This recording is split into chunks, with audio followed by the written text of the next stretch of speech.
there's a possibility I might not even be top 10. Like, this class looks nuts. Keep it together, do your thing. And Scott Abel was coaching me that year, and he was telling me, dude, in your shots, don't worry about a thing. Like, in your front relaxed, in your lat spread, in your side chest, do not worry about a thing. Like, just do your shots, pose how you know. It's all about how you look on stage. So I was just telling myself that, hey, this isn't a backstage competition. This isn't a biggest arms competition. This isn't a who's got a bigger back or anything. It's not a best legs competition. It's a bodybuilding show. So we went out on stage. Immediately, I was first call out. Immediately got put in the middle. They switched me and Ben. I've told that story a few times. And then at the end of like the toughest prejudging of my whole life, they moved me back in the middle. And then they closed the prejudging. And I walked off stage thinking, holy fuck, I think I might have won that class, but it's close. And then I wound up winning the class that night. So you just got to believe in yourself. Keep it together. Hey everybody, welcome to It's Just Bodybuilding. I'm Big Ron Partlow, and I'm here with Dusty Hanshaw and the producer, Scott McNally. Remember, like, share, subscribe, comment, and... ring the bell. Ring the bell. Okay, remember, IamMutant.com. Go to IamMutant.com. Get your IsoSurge, get your all-in, and everyone should get on the gear. Code Dusty, code Big Ron. Use the codes, get the discount. I hope you all enjoyed the Black Friday sale. That's now over with, of course, so get back to using our codes. And keep us employed. Make them happy. Make us happy. Scott, you look good in that hoodie. Is that the hoodie from the Arnold? Which one? It is. This is my favorite. It says 2024 on it, and I was wondering, am I going to look out of style in like a month when I'm still wearing this? Because I will be. Because it's one of my favorite Mutant hoodies, actually. No, it was a 2024 Arnold was a great time. You can keep wearing that for a while. Yeah, you got that for years. It'll never go out of style. It's like a high school football jacket. You can wear it till you're like 25. Yeah, it'll take like another 15 years before it's like really, at that point, it'll be worth something. It'll be vintage. I mean? Yeah. You go to the parties wearing the old jacket, right? Yeah. Done. Yeah. Aren't you like 30? Yeah, but I played linebacker. I was a good linebacker, It says right here JV. Yeah. Yeah, I never really. Okay, how's everybody doing today? Fantastic. I'm very happy. Everything's been going good. Hey, how was your Black Friday? Did you go to like Best Buy or anything, or did you just stay home? Didn't go anywhere. I don't go anywhere. Did you shop? Yeah. Did you shop on your phones at all? Like, what do you got going on? The only reason that we did, it was because obviously there's things that What I like about Black Friday now is it's like a 2-month process. Yeah. Right? It's so not that's just great. 1 day. Yeah. It's funny because people who actually care about Black Friday, they hate it. For me, it's just faster. Like the girls put in their Christmas list. We bought everything on the lists, and we got a discount. Good to go. There you go. Yeah. Did you use code Dusty? I should have, but they were claiming I couldn't double down. Ridiculous. I know. By the way, Dusty, I got to tell everyone, the reason Dusty's looks better is because he got a lot of plastic surgery done to his face. This is good. Or it was worse, because it's more clear and you can actually see what I look like. Right, better, but it's worse. all on how you look at things, Yeah. Dusty got a new laptop, so he's very happy about that. Well, that's good. I'll tell you what I'm happy about, because everyone hates. I mean, I know, Ron, you've got me on this, and Scott, you've told me you need to buy one, so you're just as bad as both of us.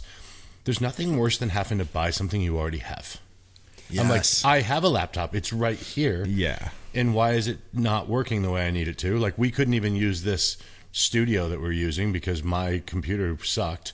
And so I'm happy that when I got it, there are noticeable things that are better than mine from 2017, so I don't feel like I just got the same one. Right. I told Nikki, if I started typing and it would have felt the same, I'd have been like, well, that's a waste of a couple $1,000. The exact same thing. Yeah. So that was a win. Yeah, because I had an expensive. I had to buy tires again in the last few weeks too. So it's like two things that nothing really changes. And people remember, you don't drive a normal car with normal tires. Like your tires are like what, $1,000 a piece. It was $4,400 for the 4 tires. See, pretty good guess.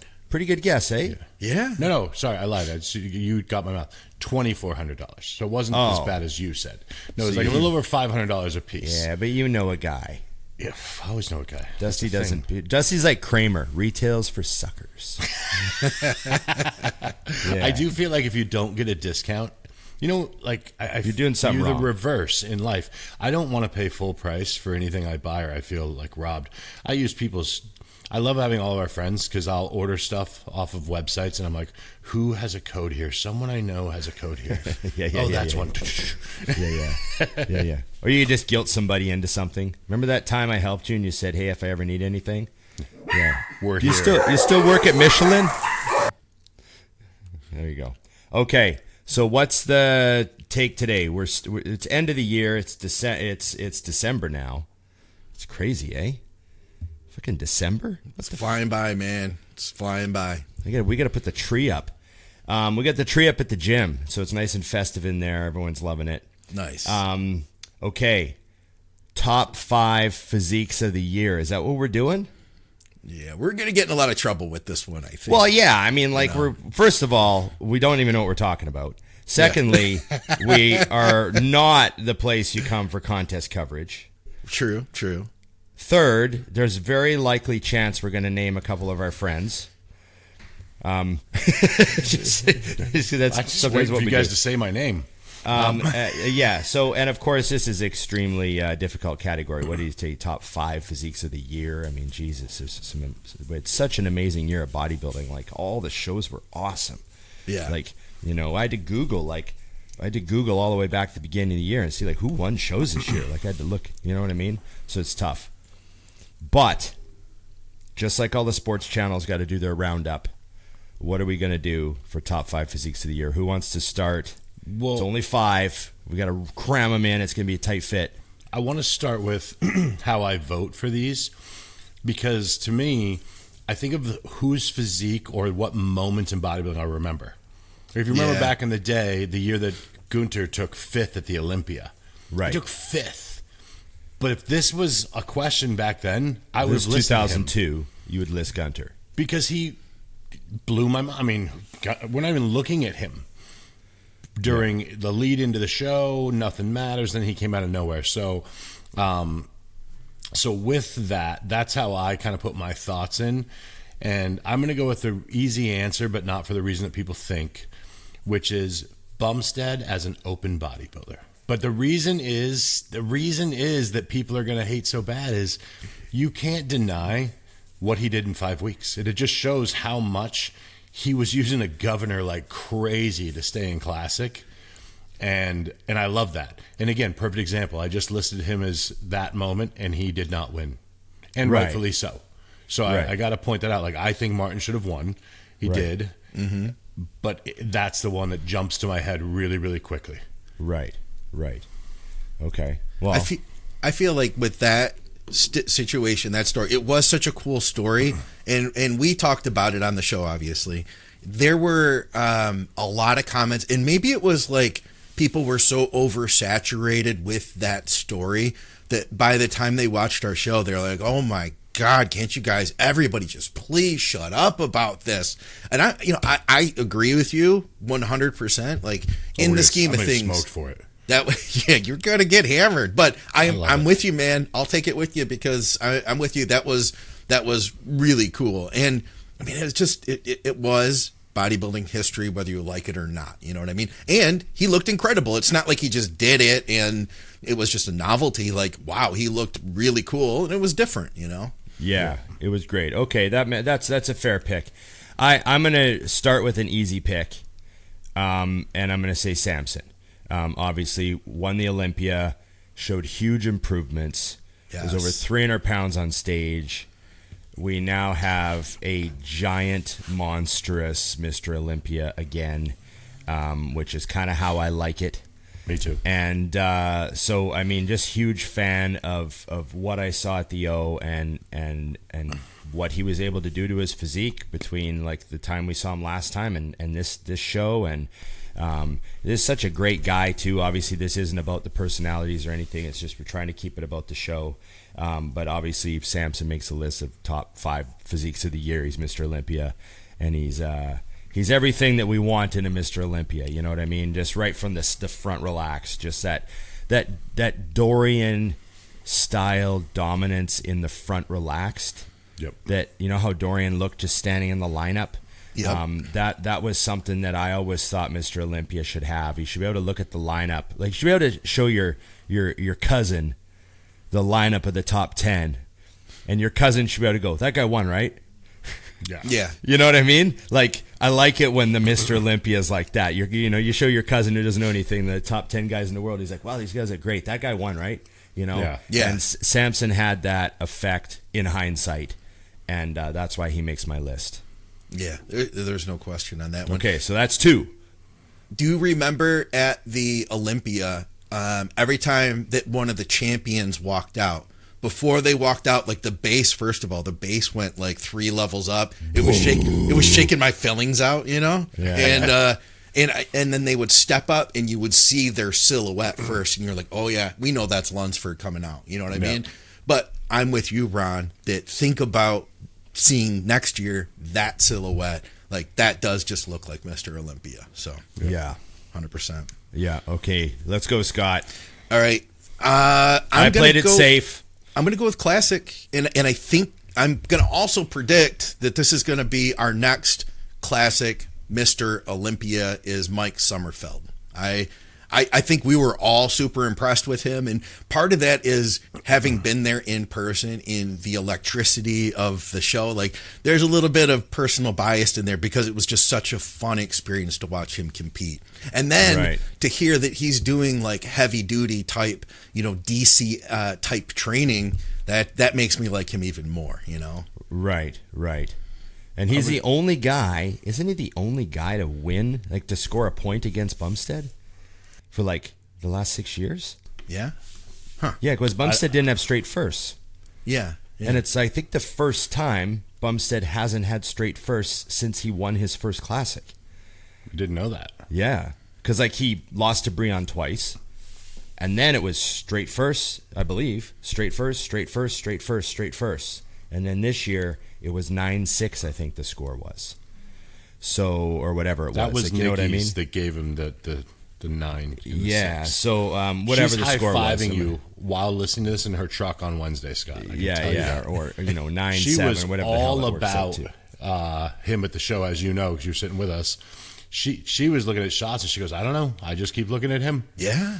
Right. We got to get him on the show, by the way. So he's cool. great. Someone forward this along, because I watched some of his things after the Olympia, and He's well spoken. Like, I want you to win because you're the only. I mean, no offense to the other guys, I don't know them, but you make sense following up Chris with how you carry yourself, and that is exciting for the sport. Yeah. Okay. Good pick.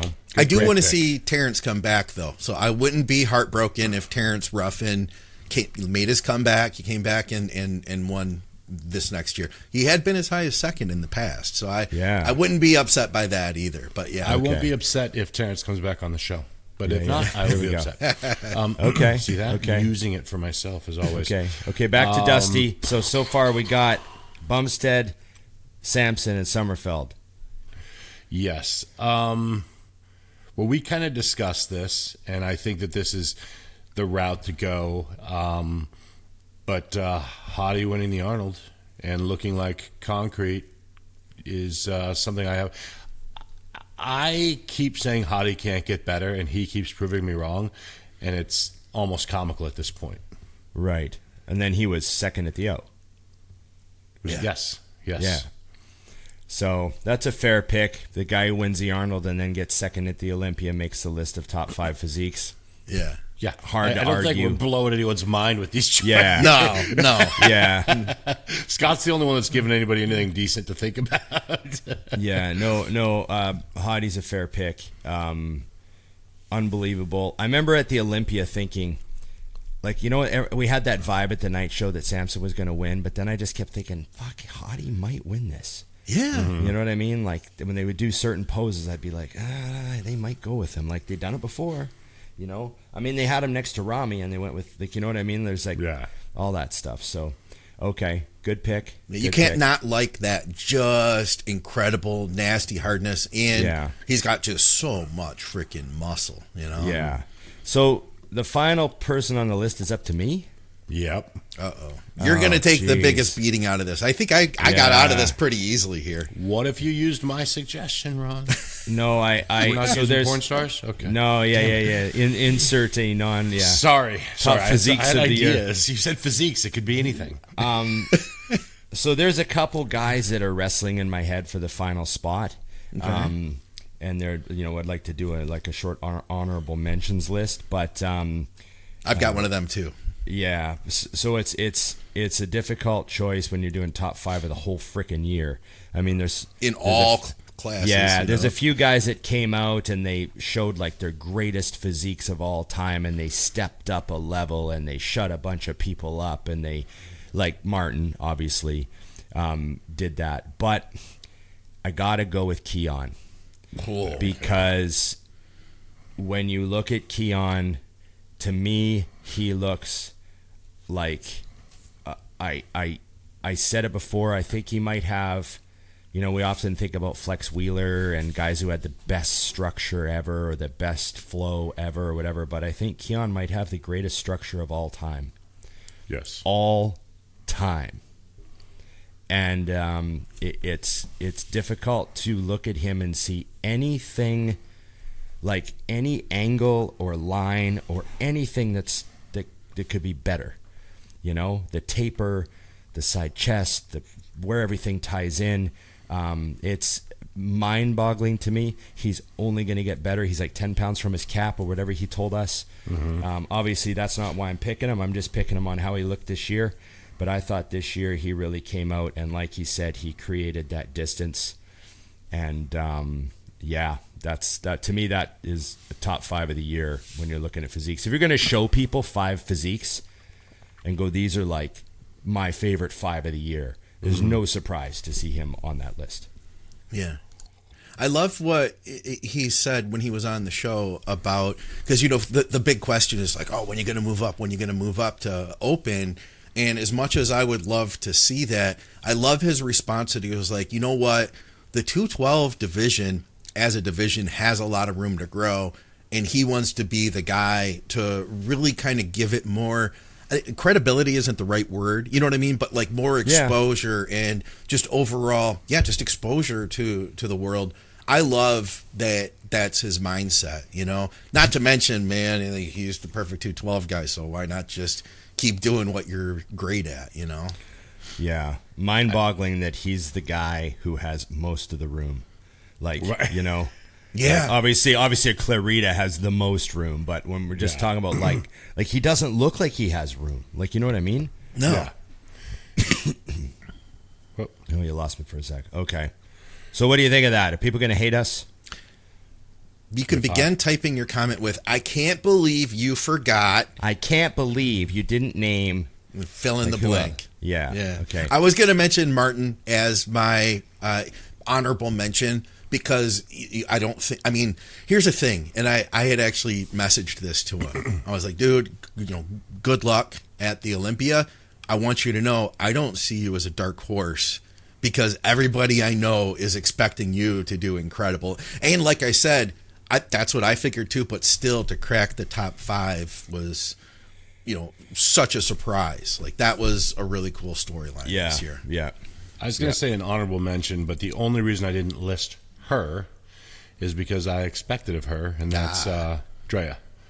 Drea Shaw. It was her best, but I think that next year she will be on the top of this list for me. That's going to be my guesstimate for the Olympia next year by the end of the year because I see what they're doing different, and she's going to annihilate her previous best. And I hope all the other girls bring it, but I think that with where she's at and working with Damien and the things that they're doing, the fact that she'll be in Arizona for months training at Muscle Factory, fun fact, I think that those things are going to be, she's just going to bring it in a way that we're all going to go, ooh, that's different. That's cool. I was very happy to hear about the changes that she made leading into the O. And I was very excited about her redeeming herself from that previous show. And then once we saw her at the O, I just thought, this plane is just taking off. Oh, yeah.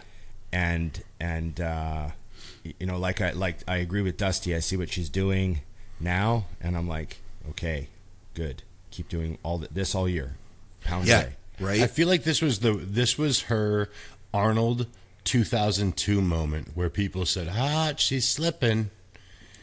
And then we all know what happened when Ronnie rolled back through an 03 at the Olympia and said, I was just playing before. Yeah. Oh, we're going to try now. I mean, obviously they were both trying, but I really do expect to see that kind of jump. So I had to throw that out there because she's driven in another way, and it's going to be super fun to watch. Because the 5 weeks blew my mind already. She did not allow it to be close in 5 weeks, so now let's try 52 of those. Yeah. Okay. What's next, guys? I feel like Donna's going to steal the show behind me over here, by the way. Oh, yeah. She's just on the top of the couch. See, I can't see her because you're in the 3 split for me, so I can't see her. Oh, I hope people can see her. We'll make sure they do. Do you see it now? We'll make sure they do see her. I mean, she's just right there in the corner. She kind of guarding me, that's all. But anyways, it's a lot of talk about something somebody might not see. All right. More questions that we had.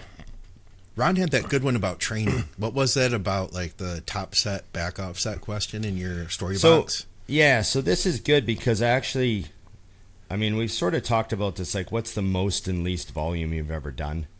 Yeah. And did it work? And this one guy asked, do you still like to train one top set? Or do you use multiple sets for every exercise? And I guess I'll start the answer here. Back when I guess this would have been like early 90s, when I was really getting into the Dorian style training, they were writing in the magazines about him only doing one set, right? But the articles were pretty well written. Like obviously Dorian wasn't writing them; they were like ghost written. But they were really trying to capture what he was actually saying, and they would have like photos of his actual training log in the magazine and stuff. Like I think they were trying to do a pretty good job at getting an accurate thing, because that was one of the things that sold magazines back then, was they had something new to talk about, right? Because all the training had been identical for like 10 years of magazines, right?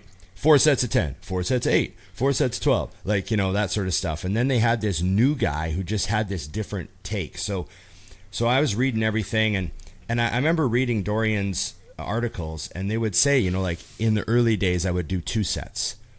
And then as I got bigger and stronger and started putting more stress on my body and more taxing of my recovery, I started reducing it to 1 set on certain things. So that I saw programs of his where like, it'd be incline barbell press, 2 sets, but then the next exercise would be 1 set. And then the one after that would be 1 set. You know what I mean? So there was a bit of mixing in there. So I was trying a lot of that, but then I did do just 1 set for a while. And I didn't find it to be quite enough volume for me at the time. Obviously, I wasn't as big and as strong as I got. So, I started adding sets. And I found 2 sets, like a main set and a back off, to kind of be my prime spot that I kept gravitating back to. Every time I would try some other style of training, I would be like, you know what, this just doesn't feel as good. Like I just don't feel like I'm recovering as well, or I just don't feel like I'm able to gauge my strength as well, because you start pounding all those sets, and by the time you get to third exercise, you don't really know what weights to use. And I don't know, I just felt like my mind really liked the 2 main sets. And so I did that for the vast majority of my bodybuilding, and I still do it today. I still do 2 main sets, but sometimes final exercise I'll just do 1. We'll look at each other and we'll say like let's do 1 more set. Like let's go over to like that row and just do 1 all out set, and we'll go over and just pound out 1 all out set. So I'd still do a little bit of that, or like crazy exercises that are super taxing. Like I know right now Braden's doing 1 main set of stiff-legged deadlifts on his hamstring day.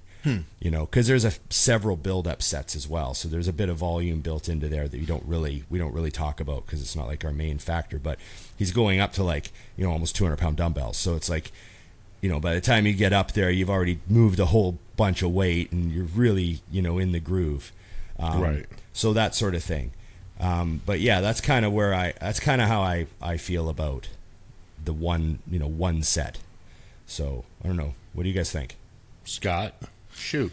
Well, I'll speak more for what I do with clients versus what I'm doing for myself, because that's a lot more interesting than my own personal training is at the moment. Right.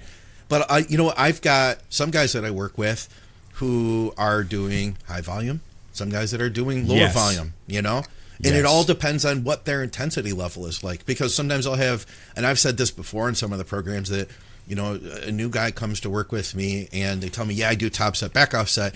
And the first thing in my head is, well, let's see what these sets look like, because sometimes that top set isn't really, like, you could still do that like 4 more times. And if that's where you're at, okay, but then let's do it 3 more times. Let's get a lot more volume in there to make up for the fact that you haven't yet cultivated that level of intensity yet, and work. And then I also want to plant the seed that, we want to work you to the point where it makes sense. One day it's going to click and make sense that maybe I don't need a third set, And the way that I try to teach them that is that we try to get to your heaviest set first, For years and years and years, and I think a lot of us did this, I pyramided my weight up.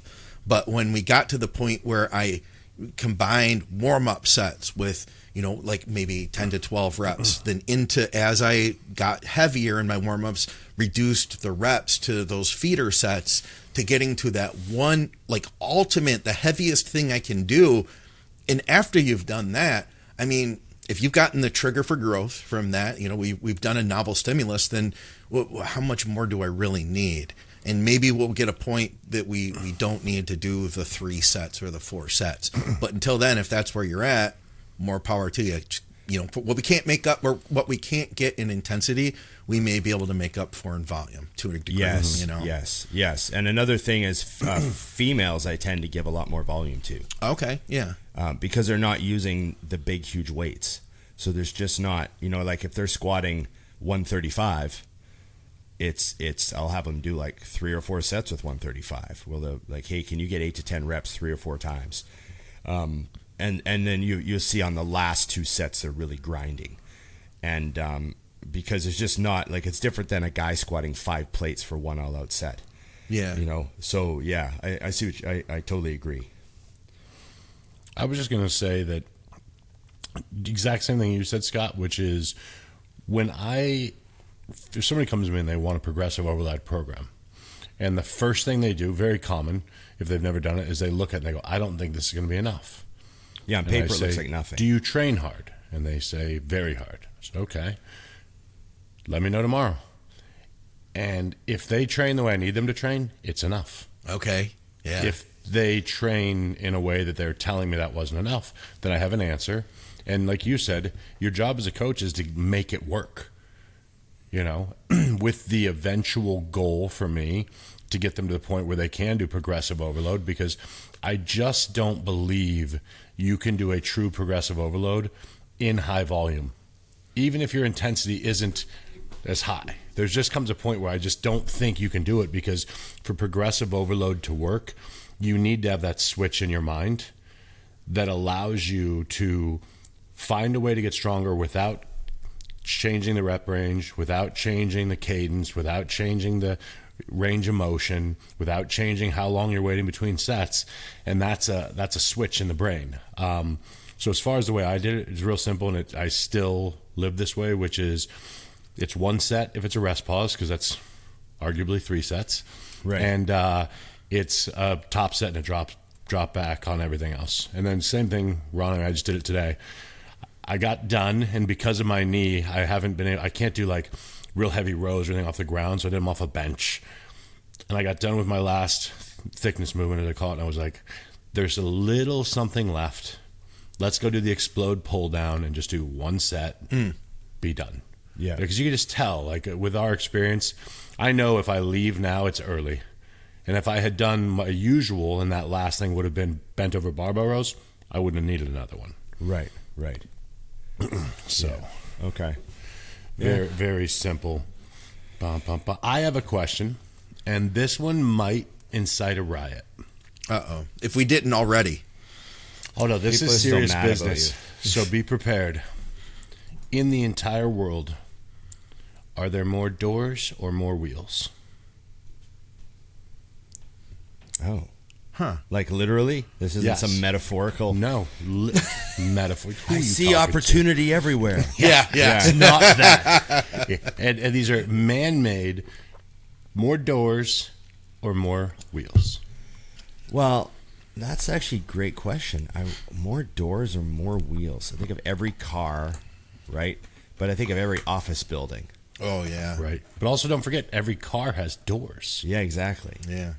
Right. And then you think of like, what counts as a door? I don't want to. So I thought about that too because I started arguing. What if I with just have a myself. bunch of beads like a hippie? Yeah, not a door. Yeah, I mean, because if you're going to go with that, yeah, it's like you could get really particular. What if I just have like a curtain? That's why I was very specific on man-made. I don't know anybody Okay. getting into like their heart function. Okay. Yeah. Damn. I'm gonna think of like. Oh shit! I'm gonna think of a man. That's a great because I'm just wondering like a city like Shanghai. Mm-hmm. But then there's still all the cars. Like so. That's a great question. So you have an answer then, Dusty? Is there an actual answer, or are you just? Well, here's you're just what's gonna string great us about along the and then we just question. hang it? Here's what's great about the question. So my friend sent it to me, and I immediately said door, just like you, because I thought hotel, right? Done. Office buildings, all these kinds of places where it's like door, door, door, door, door. And of course, you can get into Matchbox cars and all these different things. So I can see, because like I was telling my friend, I'm starting to argue with myself. And he's like, what do you mean? I said, well, I say hotel room, right? And I think every hotel room has a door, then it has a bathroom door, then it has a closet door. Yeah, are we talking about like even the door to my medicine cabinet is That's technically a door?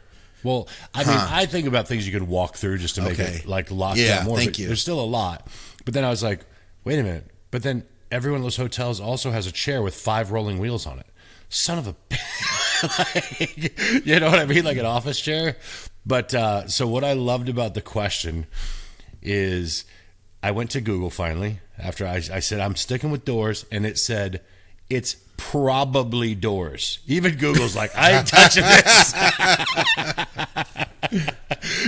Google refused to touch this. So my friend John brought that up to me, and I'm driving to the gym, right? So I'm like locked in. I'm so glad I'm not a good bodybuilder anymore, because I'm like during the set, then I'm looking around the gym and I see wheels to like wheel the equipment around. You're muted. Your dogs were barking. There's like 10 doors in this room. I don't see any wheels. Yeah.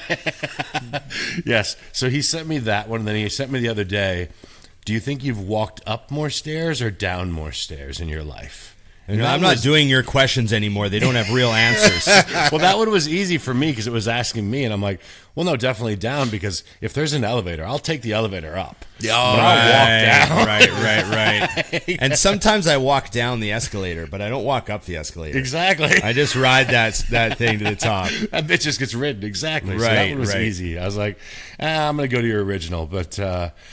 It's yeah, probably doors. Yeah, that blew my mind when I went to Google. I'm like, really? You don't even know? I'm going to ask Gemini. Come on, Gemini. Are there more doors or more wheels in the world?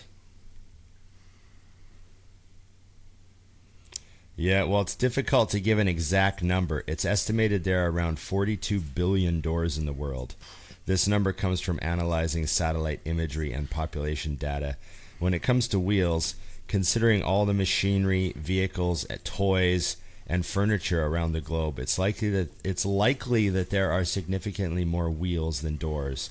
However, we do not have an exact answer to this question.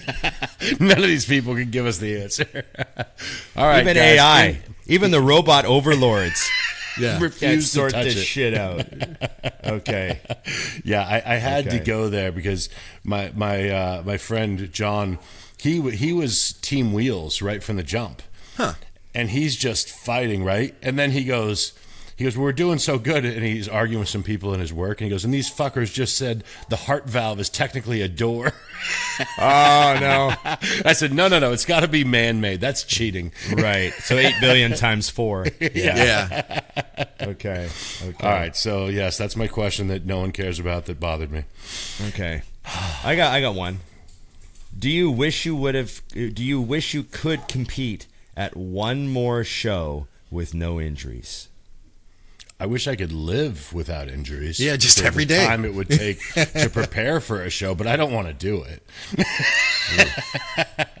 Yeah, my answer is no as well. I have no interest in doing another show, even if I was completely healthy. I don't think you would have to pay me like, God, what would it take? Like, I'm trying to think of like a number amount. Like I don't know, man. I think that's what throws people off is when you're in the heart of it and you're where you want to be with competing. You do it for free. Yeah, you're losing money to do it and you loving spend every second. $10,000 to do it. Exactly. Not to mention, like, everything else goes downhill. Your productivity at work and, all of that. But once you're done and you're satisfied in that, it's funny because I'll see people say, oh, I get the itch from time to time. I'm like, oh, no. I don't get the itch whatsoever because I think the cheat for Ron and I think if you think about this, Scott, you would be the same exact answer is I fell in love with the gym, not competing. And so I scratch the itch 4 days a week when I go to the gym. You guys took it really far, too. You're like, when you look back on it, and I know that none of us are ever sagustified when we're in the moment. I took it as far as I could. You really did. You really did. And I think, Ron, you did as well. You the wheels fell off. You guys did far. You took it Literally. far. I feel like I got started late, and then I was making good progress when I had gotten ill and all. Like, if I could I would still like to. But if I actually think about what it would take and what I would have to sacrifice, meaning like, I wouldn't be able to do the show as much as I am now, and it would be a hard one. But the idea of it, I'd be like, yeah, let's do it. So, and I don't want to sound like a bummer, because I mean this in a good way, just because I'm at a point in my life now. But I am really, like, every single day, I'm thinking about being healthy. Yeah. Right. And I'm thinking about, like, I check my weight in the morning. I make sure that I'm around 240. Hopefully every odd morning I'm under 240. That's like a victory. Yeah. I could not take the drugs again. I agree. I couldn't do it. Like, I couldn't take the drugs. I couldn't do it. The loophole though, Ron, is the health. He said, like, you need drugs to be healthy. No injury. No. He said some people need nandrolone. You need a lot. You don't know how this works. 800. It's only 6 IUs a day. It's just replacement dose. No injuries, he said, though. He said injuries aren't a factor. I'm including my liver when we say injuries. Literally invincible. My heart, it's good, 100%. Yeah, no issues. liver, kidney, they're fine. Yeah, all the time. That's a great way of looking at it, Scott. I like how you're learning loopholes. Things that Scott I was never worried about the elbows in the 5 years. I don't care if my elbow hurts a little bit. Blood work. Yeah. I'm tip-top shape. No, I mean, when I got like my calcium score done, my CAT scan of my heart and everything. I mean, the takeaway from my doctor was like, he's like, you kind of got away with murder. Like, they didn't find the body, so they couldn't charge you. But we all know what happened, right? Like, that's the joke. Ryan, didn't you say that a friend of yours looked at your labs? It was like, no, 1 and 2, because you're like, his brother. It was your brother. What did he say? Well, he was upset that I have better cholesterol than him, right? Because he's a cyclist. He's a doctor. You were a cyclist as well. Yeah, I was a cyclist as well.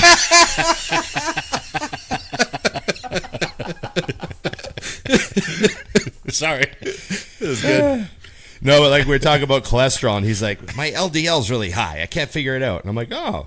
And I showed him mine. I'm like, perfect. Must not be genetics. Yeah, what are you doing with your eating? Yeah. It's all that exercise you're doing. Yeah. It's all that cardio. From sitting on that damn seat so much. I've heard that was really bad for your cholesterol. So yeah, No, just one of those things. And then, you know, obviously, like, you know, not everyone gets away with it, which is, you know, so I consider myself lucky, and I'm just going to, like, you know, ride it out from here. I also think in hindsight, you realize how uncomfortable you were more than you did during. Yeah. I mean, at like, the time, basic things are so, I mean, and I know I'm still heavy, but I'm drastically smaller than I was, and it's very, very comfortable. I remember you were humongous at 305. Yeah, I don't miss that. Like super, super big. And people think you're big now. What do you weigh now? 280? Yeah, like 280, 270. Right now, I was 276 the other day. I'm trying to get down again for fun. So, like, you're still really big to me. Like, when I see you, I'm like, damn, Dusty's like 2 feet thick. But, you know. Yeah. But if you remember back, just like you, think about what, I mean, even for you right now, put 30 pounds on your physique. That's way more uncomfortable, you know? And when I think of that 30 pounds on me, I mean, I sleep like a rock now. Comatose. Couch, chair, movie theater, anywhere. Gone. That was not a thing before, not even a little bit.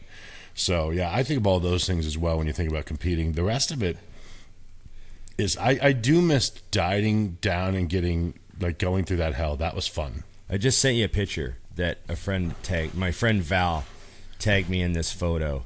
Maybe You'll have to do it in post. We do it in post.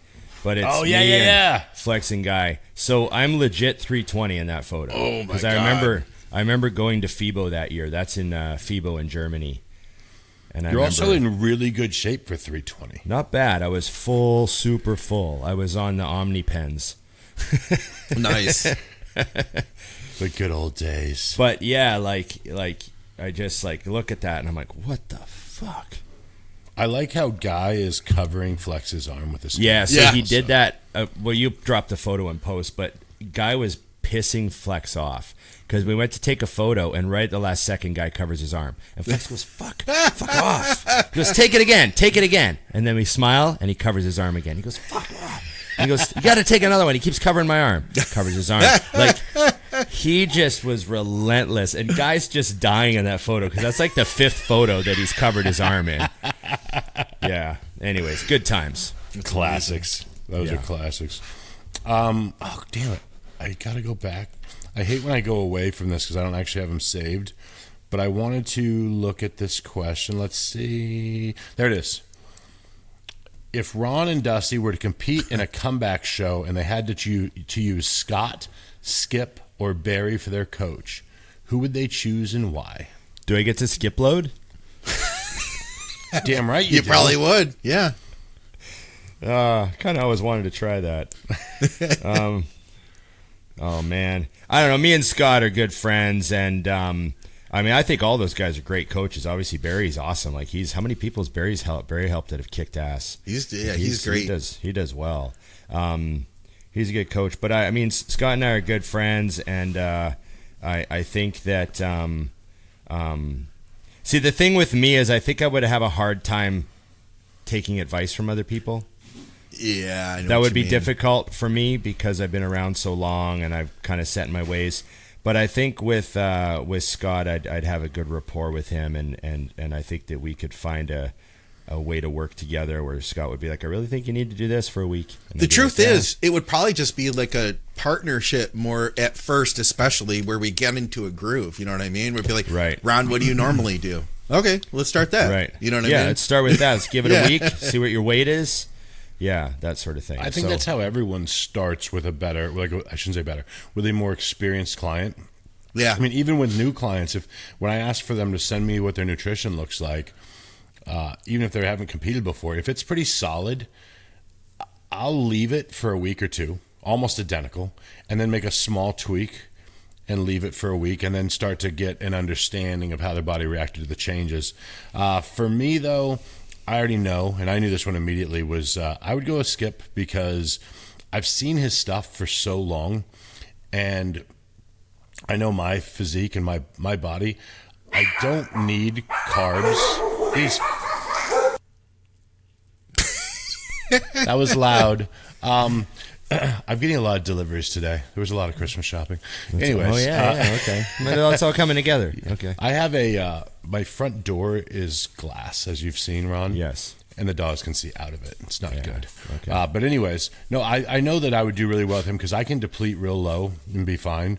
And I wouldn't even need really high days. I mean, Chris learned that I can fill up on I don't know, 3 carb meals. You only ate like blown out 5 meals to grow, didn't you? I did 6 back in the day, but one was always a shake. I never ate a lot of food. I feel like when Tommy shows me what he eats, or when I was coaching him, I was like, oh God, like his off season was so much food. His diet looks like me in the off season. I'm like, that's terrible. You have to eat all that just to grow? That's terrible. But no, Skip and I would do well. Plus I like the simplicity of things. Once you learn how your body reacts, that's where people never understood the way that Skip did things. Is they're like, oh, so at the end you eat a bunch of crap. I'm like, no, you've literally been doing this for months on end. Yeah, you know exactly what's how gonna your happen. body responds. And for some reason, there's confusion to people. I love when people will say, like hardcore bodybuilders, oh, I don't believe in macros. I'm like, what do you think you're doing? Yeah. You're weighing your chicken. You're weighing your rice. You are doing macros no matter how you cut it. But just because you want to say it's a healthy carb because it's rice, that makes you feel warm and fuzzy. I'm like, have table sugar. It's fine. Right. Knock it off. I'll give a plug to Andrew here that considering you're a taller guy, Ron, Andrew is a taller guy. And one of the things he had to always deal with was making sure he didn't look lanky on stage. And so I would be curious to see if you guys work together to see, well, what did he do with you to ensure that you still had the roundness that you needed to look your best? You know what I mean? I really like how Andrew talks about his clients. Like, just, some coaches, you listen to the language they use and you're like, I don't know, they're making it all about them all the time. Yeah. Andrew sounds like it's about the client, and he has that variability. Like he doesn't say absolute things, which always bothers me. Oh yeah. And I like how he speaks about his clients, and I think he's a great coach. He's nailed a lot of people. Like, At the end of the day, what I have to say to this question is, I would only ever work with Chris. I think that's the funniest thing about when I see these guys bounce all over hell. I just laugh. At the end of the day, I can honestly say I would never do another fucking show in a million years. What for $1 million? I'm in. Man. Do I have to actually go on stage in front of people? Jesus. I would do it for $1 million. $1 million? Oh, absolutely. It's good payday. It's good payday. Because I can't make $1 million in 20 weeks any other way with my current situation. Yeah. So this is just math. I'm just mathing over here. All right, that was enjoyable. I didn't even see who asked that, but that was a great question. What about this one that I'm poaching from Dusty's page? You're supposed to be poaching all of them. Go Bodybuilding with Aaron. He says, can you remember any experiences of extreme backstage muscle dysmorphia, being a total mind FK on the show? No. I always had I never truly loved how I looked. And I think I always had a bit of that doubt, oh man, I still need to be big. Like even backstage, I'd be like, fuck, okay, I look good. I have a great package. Stay confident. Don't worry about anything. Just go out there and do your thing. I always kept myself together. I never lost it or anything. And I never let terrible thoughts invade my head backstage. I think I was always pretty put together the day of the show. But I do remember in 2007, there were 30 super heavyweights. And I remember being backstage, and I weighed 257. I weighed in at 257 that year. And I remember being backstage, and that was the first time I saw Ben Pekulski, and he was walking around with his legs out, and they were just ridiculous. And I knew that he wasn't fully complete at that time. He didn't have other body parts, so I wasn't totally freaked out, but I was like, God damn, that guy's legs are crazy. And then I looked over and there was another dude and his back was just huge. And I kept looking at all the guys in the supers and their arms were all bigger than mine. Like I thought, oh, these guys all have bigger arms than me. And I thought, man, there's a possibility I might not even be top 10. Like, this class looks nuts. Keep it together, do your thing. And Scott Abel was coaching me that year, and he was telling me, dude, in your shots, don't worry about a thing. Like, in your front relaxed, in your lat spread, in your side chest, do not worry about a thing. Like, just do your shots, pose how you know. It's all about how you look on stage. So I was just telling myself that, hey, this isn't a backstage competition. This isn't a biggest arms competition. This isn't a who's got a bigger back or anything. It's not a best legs competition. It's a bodybuilding show. So we went out on stage. Immediately, I was first call out. Immediately got put in the middle. They switched me and Ben. I've told that story a few times. And then at the end of like the toughest prejudging my whole life, they moved me back in the middle. And then they closed the prejudging. And I walked off stage thinking, holy fuck, I think I might have won that class, but it's close. And then I wound up winning the class that night. So you just got to believe in yourself, keep it together. Remember what it's about. It's not a legs competition. It's not a back competition. It's a bodybuilding show. You know, it's all about what you present to the judges. No one's measuring your arms. No one's asking you what you bench. No one's asking you what you weigh. And it's conditioning and presentation. And yeah, you just got to like keep it together. I for me, the answer is the same, no. But the reason is really simple. I always knew in bodybuilding, it's funny, but I don't think a lot of people have no idea where they are, where they stand. It blows my mind. People think they're too good. They think they're much better than they are. They think they're not as good as they are. And I think both of those things are weaknesses, because you can't drive yourself constantly thinking you suck if you're good. And vice versa. I mean, I've seen people go to the Olympia who've struggled to win an overall, and they're like, one day. And I'm like, one day what? You're going to get better seats? Like, you're not going up there. And you're going to get better seats. Like, it's not going to be on the stage unless they haven't started the show. But I always knew where I was. And so when I would be backstage, I was completely relaxed because I did everything I could, and I knew there was no defense. So it didn't, I mean, when I tell you I didn't care, I fell asleep backstage almost every show. I'd go back there, lay down, set my phone right next to my ear, set an alarm, and then when the alarm would go up, I'd look up. Yep, it's still behind schedule like I knew it would be. You're right. Lay back down. I mean, multiple times I've had people from back in the day, but like the magazines, the websites, ask me if I can peel down real quick to take a photo. Because I'm like not getting ready. Supers are like pumping up. I'm just sitting there watching because I've done this too many times, and I know I have 20 more minutes, and they're putting oil on like idiots. So, yeah, there was an everything. But I will share one story that I think has to be shared because it's a double question. Because someone asked about the Ironman, also in a question, and this is a great. What I would like, I almost feel like it's dysmorphia, or just confusion. Could be stupidity, but. Ironman Pro one year, they fan everyone out to the sides for the call-outs. And I wish I could find this VHS and put it on a DVD because I'd send it to you guys. But Jay ends up next to Tommy Thorwaldsen. Remember Glutzilla? Mm-hmm. Guy did the backflips. And yeah, immediately Tommy jams his arm in front of Jay's and puts it next to him. And he opens up real big. And Jay just looks at him. And then you hear the head judge go, Jay Cutler to the middle. And Jay just like shakes his head and walks right by. And I just remember thinking like, what do you think is happening right now? You're making sure to get in front of Jay Cutler's arm as if you don't know where he's going immediately?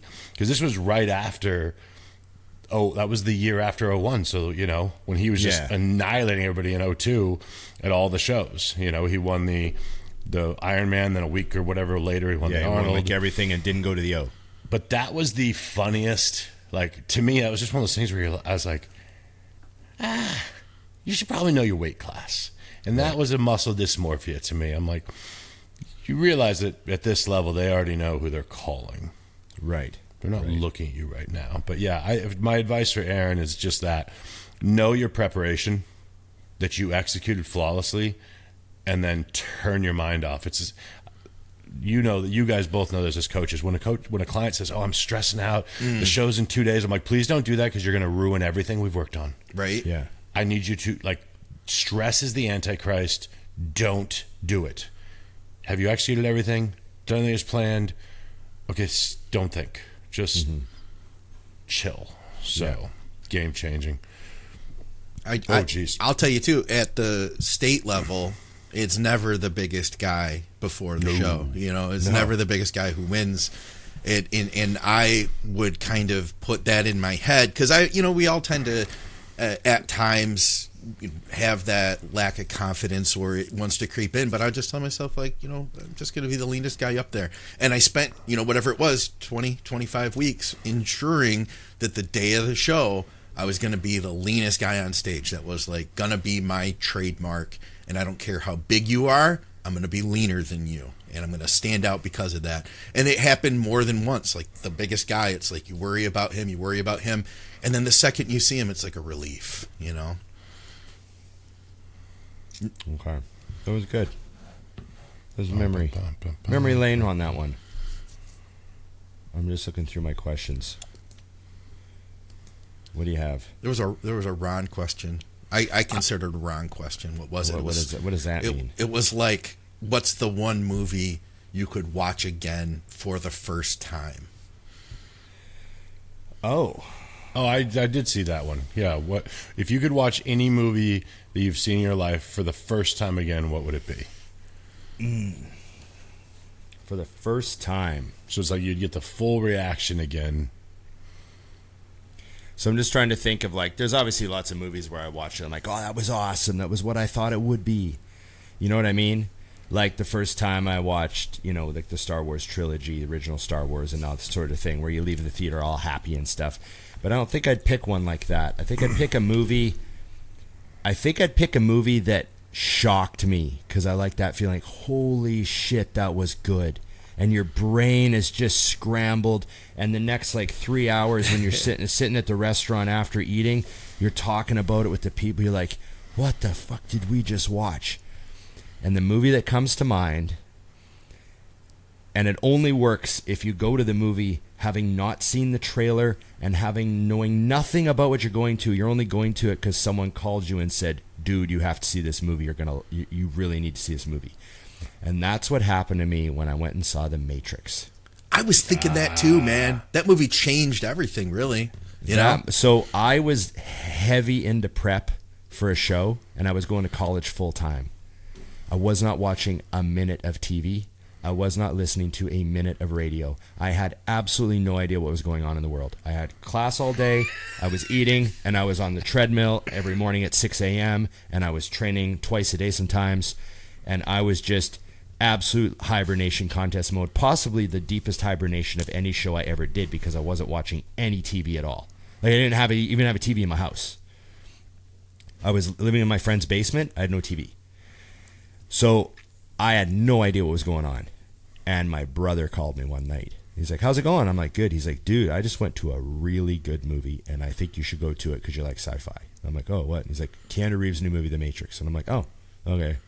And then halfway through my prep, I remember my roommate was like, hey, you want to go see a movie tonight or something? And I was like, let's go see that Matrix movie. I knew nothing.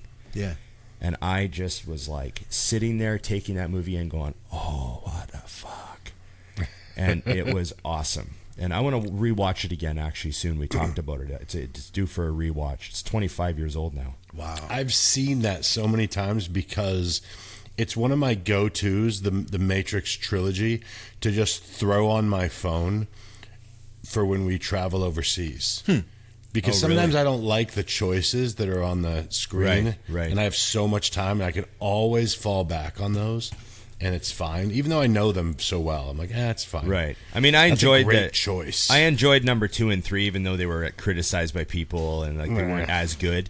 But the first one is absolutely a masterpiece. Agreed. It's like, Especially when you look at at the world right now, you're like, wait a minute. Yeah, watch it now.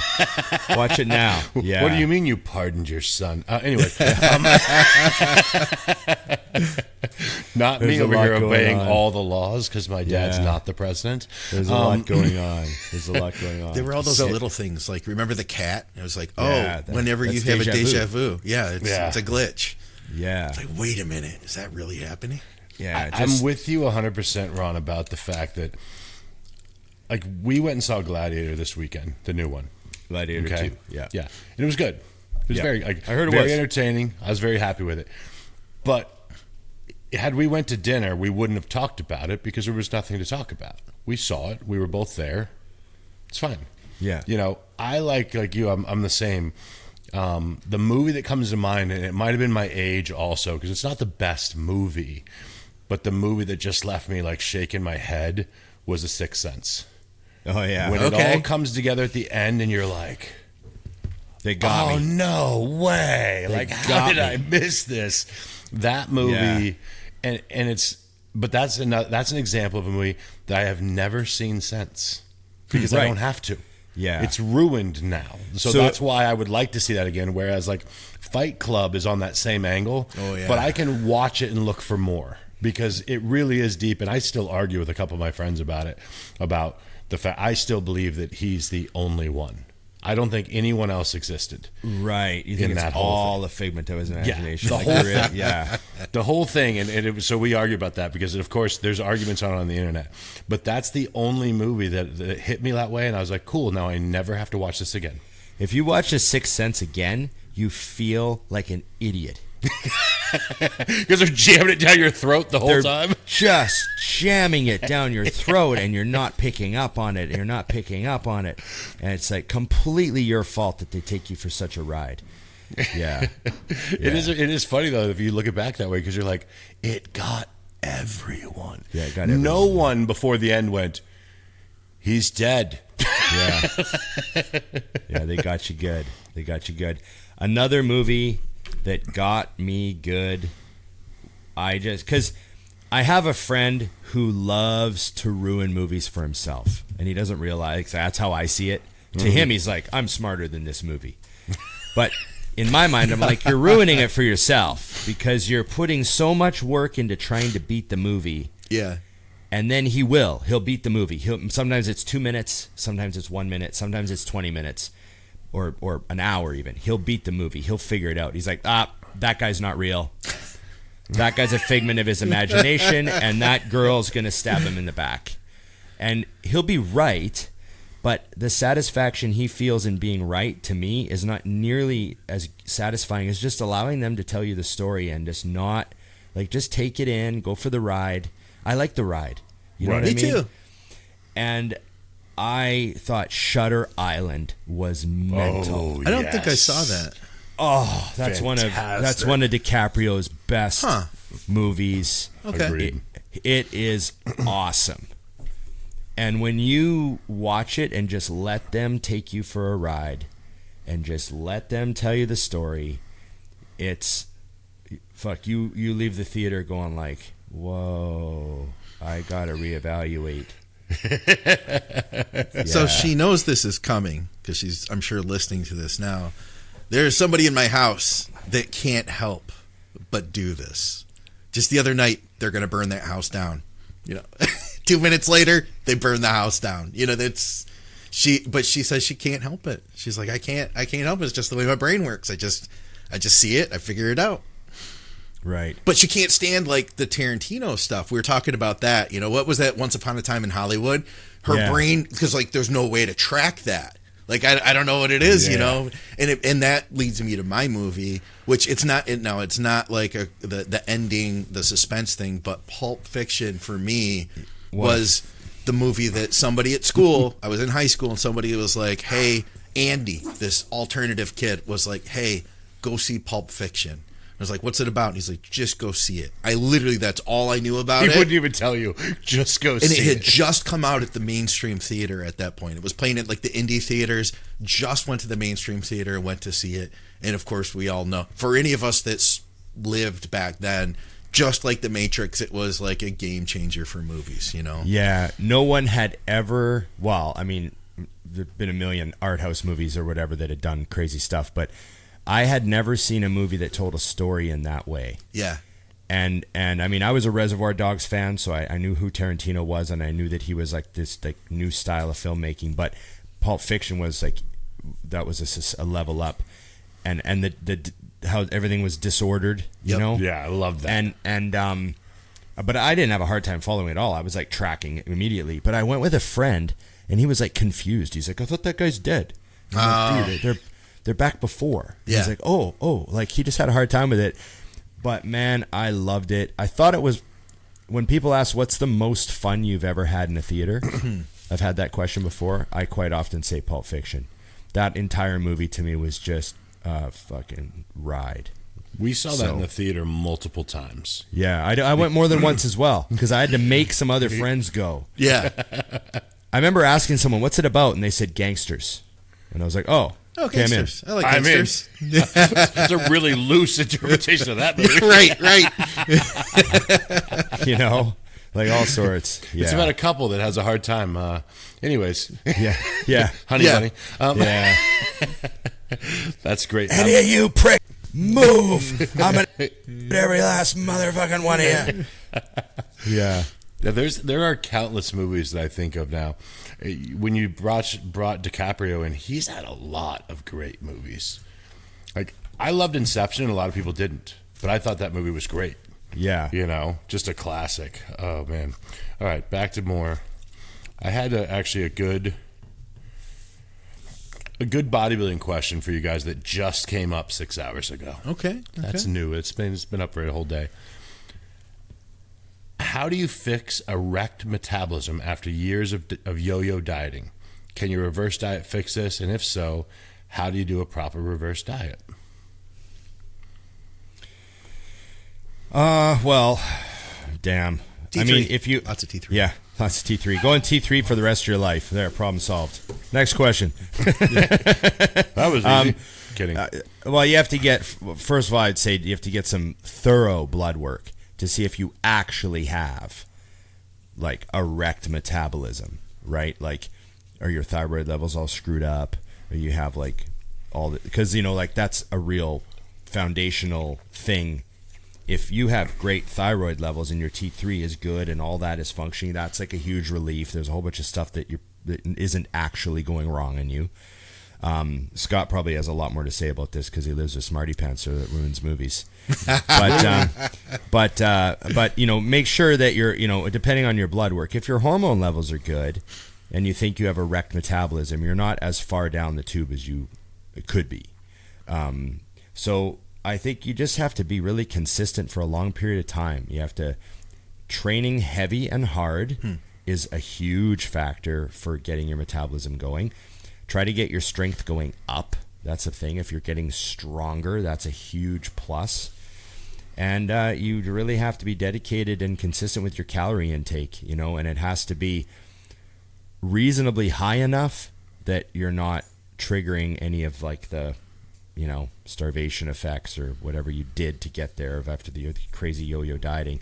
And another thing is you have to be okay with how your body's going to be and look and weigh for a while.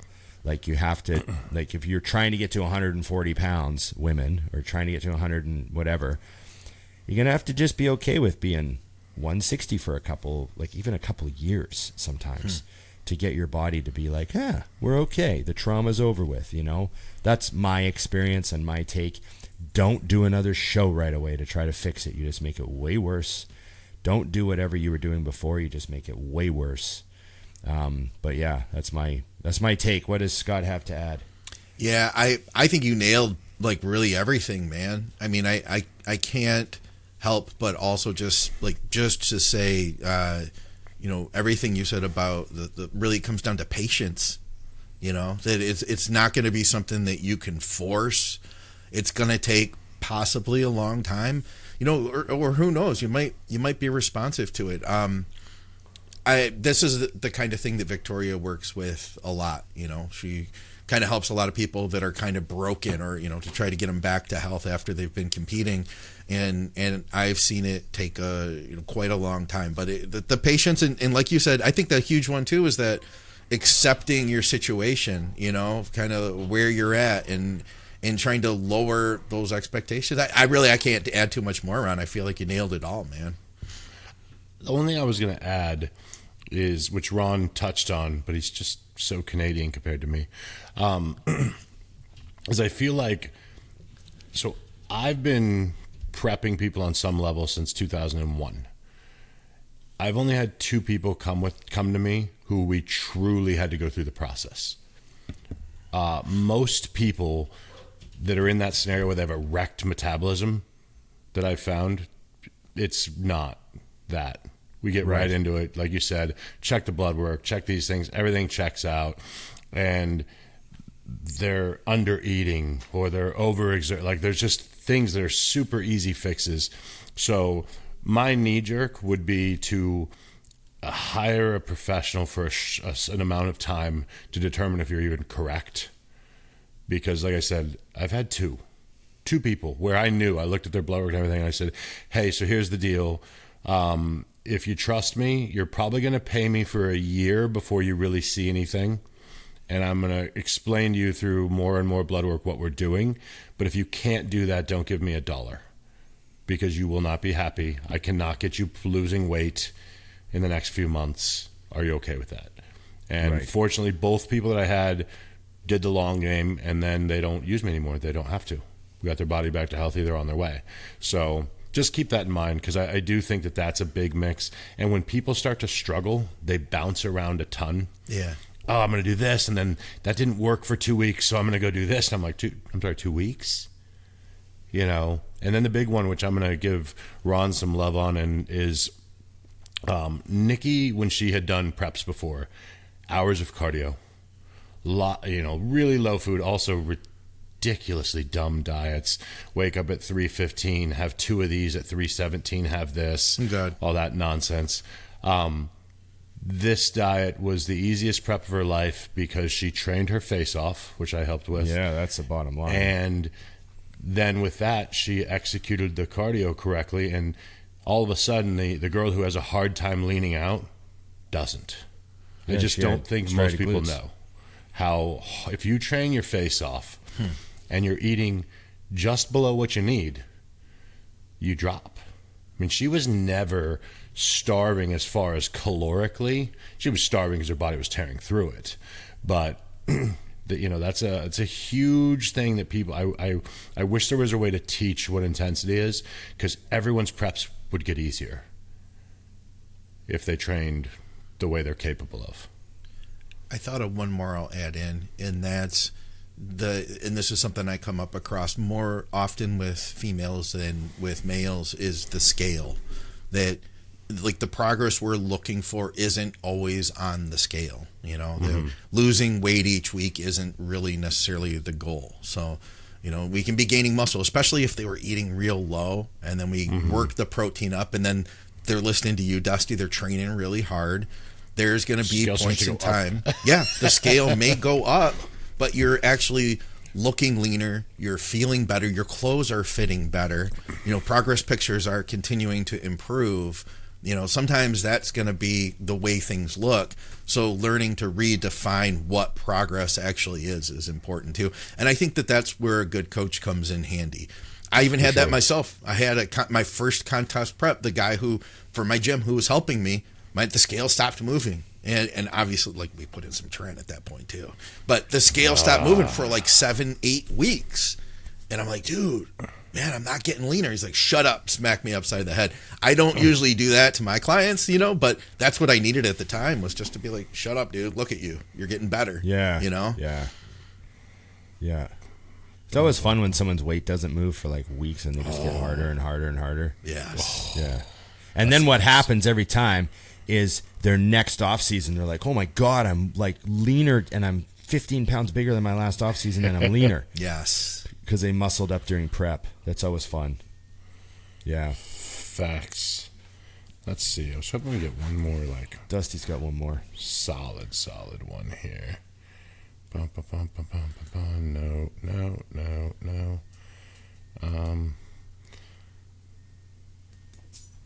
I'm being very particular, and then I'll go back to ones I've seen. Dusty. That's a valid point. Okay, I'm going back to a simple one here. All right. To finish off with, Well, I got a good one. Yeah. What are some of the things that you guys have learned from doing this podcast? Oh, that's a good one. That's a great finisher. I forgot I had that one on my list. That's right. Scott, this is essentially your entire circus, so I'd like you to answer first. You know what? There's so many things, but I've learned, what I've learned overall, if I go all the way back to the very beginning when I started podcasting till now, is that people want to learn stuff, but they mostly want to be entertained, and that it's really important to have fun. And if we have fun, the audience enjoys it too. So there's an element of that takes some of the pressure off. I can tell you that as long as we have fun and it's entertaining to us, that everybody else is going to have a good time too. I think that I've become way more laid back versus I think podcasting at first was real serious for me. And we all get that. We all have fun. We're cracking jokes the whole time. And I think that's the way it should be. And if you learn something along the way, you know what? That's an added bonus. Some of the shows are maybe more educational than others. But the key to me is that we always have fun with it. Well, not this one.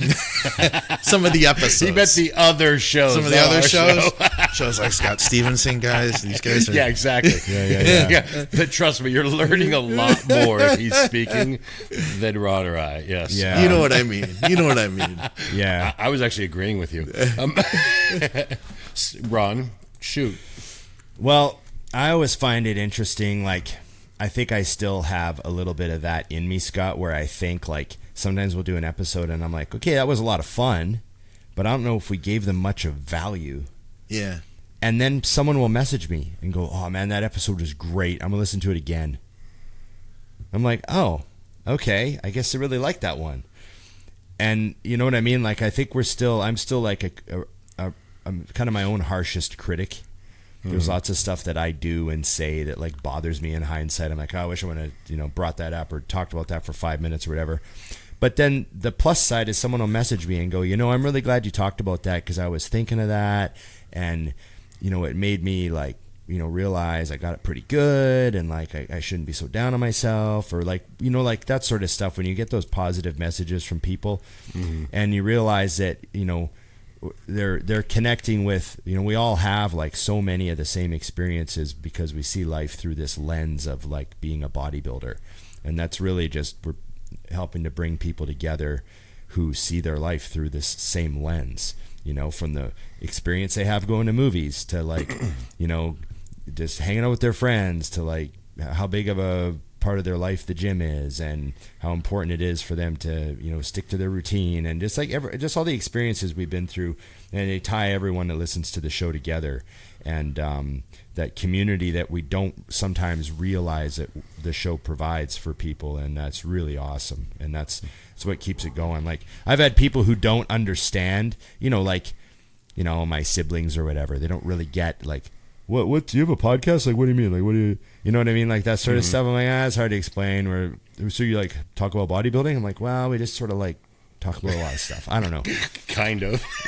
Just don't listen. Don't listen. Yeah, don't worry about it. Just don't worry about it. Just forget it came up, So yeah, that sort of stuff. But I'm and another thing too is it's also interesting for us, it's also interesting for me to look back at what I've said, reflecting on my own life as a bodybuilder. Mm-hmm. I'm like, oh yeah, I guess I never really thought, but I guess I do see things that way. I was, because sometimes you say something and then you're like, did I really say that? Oh yeah, I guess I did. I don't know, there's a bit of reflection there, and it's really helped me. This podcast has really helped me get, because when we started this podcast, as as I'm going through this post bodybuilding phase of my life, and it's really helped me to like feel like I can contribute back to the next generation of bodybuilders, and then also help a bunch of guys that are going through the same thing I'm going through, where they're in their 40s and they're not going to compete anymore, and they got a bad knee and they still want to train, and like, you know, this like keeping the love alive of it and all that. So there's a lot that this podcast has given me, so it's been really cool. That's cool. Agreed. I had a couple things. First off, I wanted to read something because I thought this fit Ron's very, very well. Someone posted on the question box was, I don't have a question, sorry, but what I do want to say is that despite being a bodybuilder for the last 30 years, I don't watch the show primarily for bodybuilding advice. I love the life experiences you guys have. I learn something every time I watch, and I love you guys for that. Thank you. That kind of stuff, and Ron and I have had a few of those moments, you know, at an expo where someone will come say something to you. I mean, the big one this year for me was when we just did the live with Dave on stage at where were we? Body Power England, where the show is called. Yeah. And a lady followed us back who doesn't know us, doesn't know bodybuilding, and was in tears. And she was like, "This thing that you guys said, I don't even remember what it was, but I remember realizing that, wow, we weren't trying to be, we're just answering a question, but something just rings true to someone in a way that you didn't think anything of, and you're like, wow, this is really a cool thing we have here." Because, you know, this was a lady, I do remember that she was just getting into this, and she wasn't really sure if there was a place for her in this world. Yeah. And by the time our 20 minutes was up, she was like, I'm in.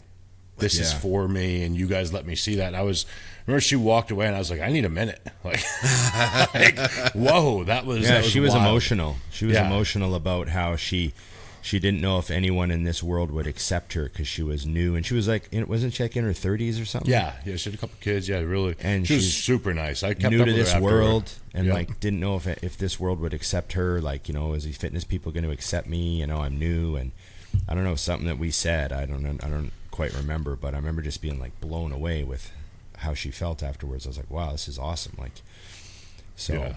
But what I was going to say that I really enjoy from the show is that we've had guests on that I've not really known, but I've known I liked them. And then they come on and you're like, oh, you're exactly who I thought you were, only better. And you become like permanent friends. Yeah. You know, when we see some of these guys at the shows, Justin and, you know, JP and you know, Hollingshead and all these people, Kuba, it's like guys. These guys are family at that point. And it's funny, but I mean, you just realize that one thing we're spoiled with in the current state with the world and with all this social media is when people are true to who they are and they just come out being themselves, you know them before you meet them. Like, I knew that I love James. I was like, he's just a great guy. Then he comes on the show, and I was like, I was wrong. I like him so much more than I already knew I was going to like him, you know? And that's just one of those things that I think is really wild, and I hope that some of the listeners realize is when you're following some of these guys and girls that come off that way, they're real. This is just who they are, and when you meet them, don't be shocked when you meet Justin Shire and you go, oh, I already know you. You don't know me, but I know you, because there's not an ounce of act in any of the people that basically, if they click with us on the show, trust me, they're not a fraud, because we wouldn't have them on. Yeah. That's I think all three of us are very like filtery in our life when it comes to like who we let into our bubbles. We have like kind of, I got my bullshit detector turned up really high, and if we're having someone on like more than once, it's definitely a sign. I think that's why when we had Evan last week, we forgot we were doing a show, and you guys were just sitting with us at a diner, apparently talking. Yeah, and I asked one. I asked. This is how I know you get away from the factor on a show. Is I asked 1 out of the 10 questions I had for Evan. Yeah. And I knew it wasn't a show because I didn't write a single thing down. I was just like, oh, it's Evan. By the way, we've had some good guests like that. I just want to throw this out there to shock you guys. So you were like, was this the 3rd or 4th time we had Evan on? You've had Evan on, and I say you because I wasn't on the show at that time once. And it was like it was 4 years ago. So just keep that in mind. I started going through the list of like, oh, we had this guy on 4 years ago, this guy on, and we haven't had him back. So just to because you think of him, you're like, oh yeah, we had him on. Then you see him on social media, but it had been 4 years since Evan was on. He was literally just building that home gym when we had him on last. So Evan is one of those people. When I go through my chat with Evan, it's voice notes. Okay, yeah. He's a voice noter. Yeah. So like I go through the chat with Evan and there's nothing to read. It's just I can't read it. I can't scan it. It's just voice note. He'll send like boom, boom, boom, boom, boom, and then I'll reply and then boom, boom, boom, boom, boom. So he's a voice noter. So that's just it's just an interesting thing. Some people are really into those, right?